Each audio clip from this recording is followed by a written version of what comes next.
sofrën e iftarit është me rëndësi me pas parasysh me fillu me hurme. Kjo për shkak të disa veçorive shumë të rëndësishme të hurmave si ushqim. E para, përmbajnë edhe glukozë edhe fruktozë në përmbajtjet e tyre, e cila llogaritet se është sheqer natyror. Kombinu me ujin, këto dyja na mundsojnë regjenerimin e energjisë të cilën e kemi humbur gjatë gjithë ditës.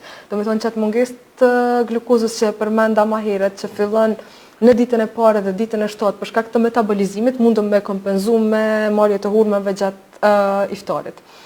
Uji ka rol për bartje të substancave ushqyese në gjak, bartje të hormoneve, bartje të mbetjeve, edhe pas një dite të agjerimit ka rëndësi shumë të madhe me vazhdu me ujë mbasi ta kemi ngrënë një hurme.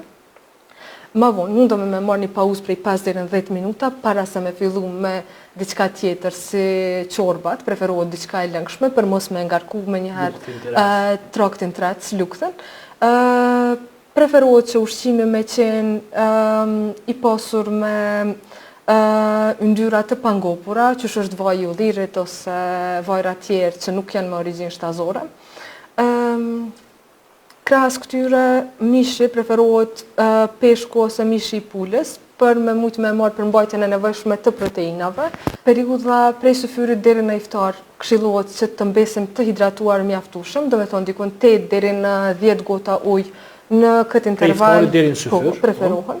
Nëse përdorim produkte me kafeinë, që është kafja, çaji, pijet e gazuara, duhemi me pas parasysh që këto kanë me na dehidru, do të thonë me largu një pjesë të ujit prej trupit. Në fakt janë të na bën mirë ato pijet e gazit, na mendojmë që po pini Coca-Cola ose një pije tjetër se përmenda emrin, po mendojmë që kom marr ujë apo në fakt s'kena bën mirë. Në fakt nuk kemi marrë lënxë mjaftueshëm.